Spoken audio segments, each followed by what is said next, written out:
tout cas, merci à Benoît de me permettre de vous adresser la parole ce matin sur un sujet qui va effectivement cerner autour de l'économie et des réflexions qu'on peut avoir, cerner les dernières positions qu'ont pu prendre le parrain de cette manifestation, Joseph Stiglitz, qui déclarait hier qu'on était encore dans une récession en W, en X, en Y ou Z, je ne sais pas. Il ne s'agit pas de ça, me semble-t-il, il s'agit plutôt de la fin d'un processus de croissance. Et donc, si Stiglitz se trompe, il est quand même prix Nobel, moi j'ai aucune légitimité pour le dire, je ne suis pas économiste, je ne suis pas chef d'entreprise, je conçois quelques éléments sur la performance de très haut niveau à laquelle je m'intéresse. Il y a quelques données sur les indices de santé publique qui nous montrent qu'on est bien sur des phénomènes de saturation et en même temps, on est sur des éléments qui doivent nous faire comprendre ce que sont finalement l'ordre, l'enchaînement des choses et les régulations des événements. Et sur ces régulations-là, l'ensemble de ces éléments vont nous permettre de peut-être sortir du brouillard pour comprendre un petit peu mieux ces fameuses lois, alors des lois de la complexité, on va se dire dans un monde de plus en plus complexe. Et on voit la vitesse à laquelle ce monde évolue, avec les derniers exemples qui vont être proposés. Et pourtant, il y a des choses qui font qu'on peut avoir une idée de ce que sont les propriétés émergentes. Comment va se cristalliser une situation qui est en germe, qui se transforme lentement et qui progressivement aboutit à un nouvel état.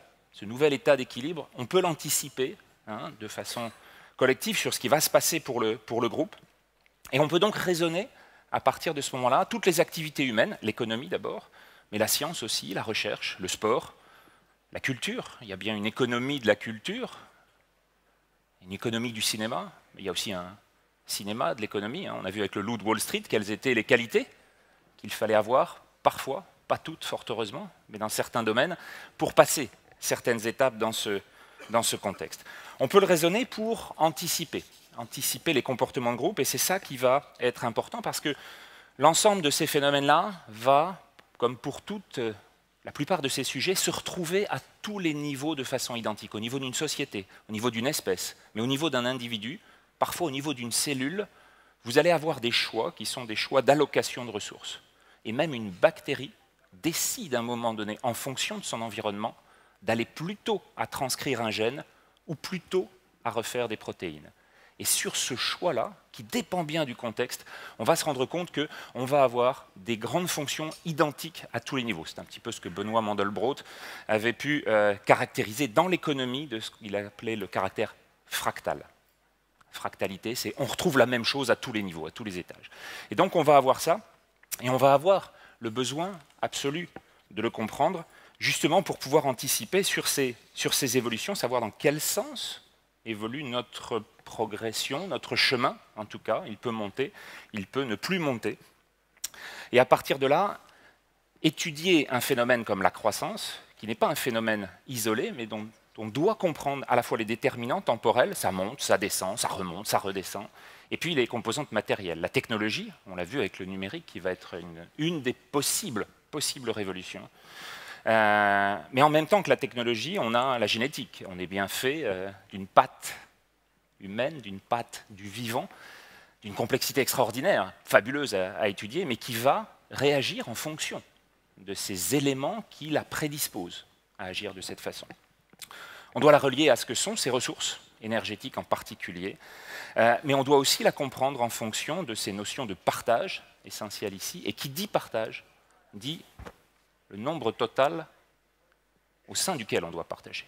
Et donc ce N actuellement, c'est 7 milliards et demi. Le partage, dans l'ensemble des richesses, c'est au milieu de 7 milliards et demi d'individus d'une même espèce, égaux en droit, fort heureusement, au départ, dans les lignes théoriques, mais qui doivent permettre ensuite de trouver ces conditions et d'aller dans une fonction maximale optimisée de ces répartitions de richesses, mais aussi de la répartition des efforts, aussi de la répartition des contraintes.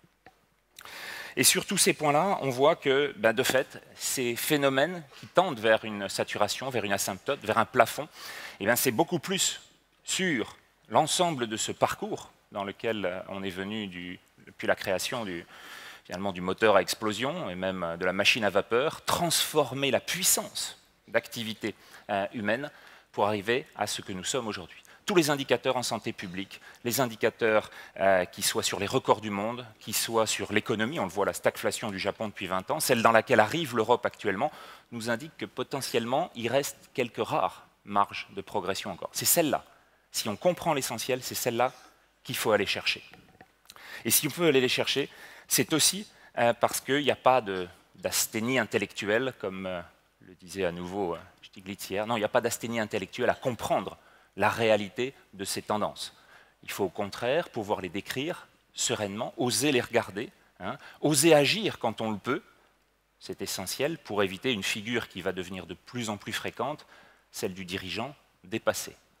Celui sur lequel on n'a pas osé dire et celui sur lequel on se retrouve en situation menottée de ne plus pouvoir agir.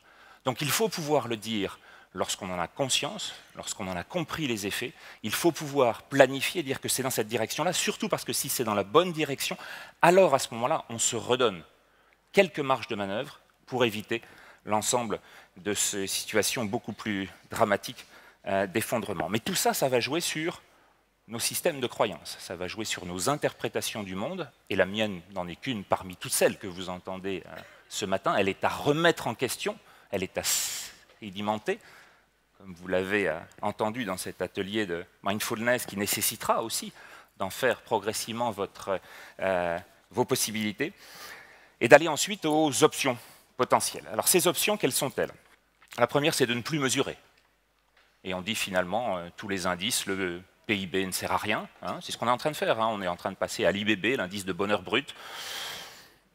Bon, grosse incertitude sur la capacité à mesurer. Mais du coup, ça nous permet d'éviter de dire que les indices de croissance ne sont plus bons. Alors comme ils sont plus bons, on détourne le regard. C'est probablement pas ça qu'il faut faire.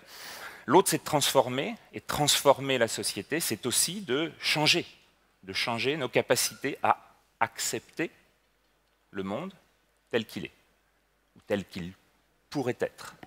Et ce point d'acceptation, ça va être essentiel parce qu'il va falloir là-dessus, et c'est toutes ces difficultés qu'on a là, transformer et changer probablement aussi notre fonctionnement cérébral. Celui qui, d'une manière anthropologique, remonte à ce que depuis 200 000 ans a constitué Sapiens, celui qui progressivement nous a amené à escape, mais c'est aussi notre principale réserve de survie parce que c'est ça qui nourrit l'espérance. Et l'espérance, c'est aussi de se projeter dans ce que nous serons capables de faire demain, puisque nous sommes vivants aujourd'hui.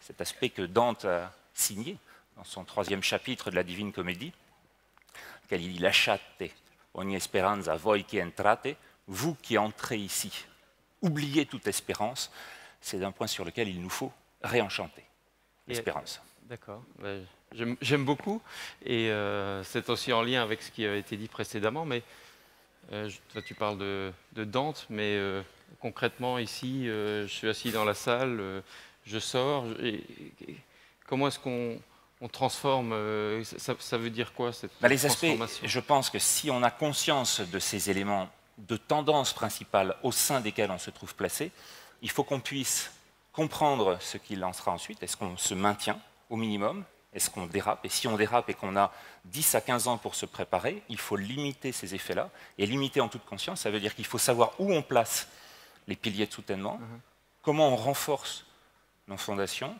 comment donc on va, sans pour autant transiger sur la dignité et sur la beauté des choses, arriver à lancer tout ce que sont finalement les piliers d'un nouvel humanisme. C'est probablement vers ça qu'il faut tendre. Bon, merci. Eh bien, merci.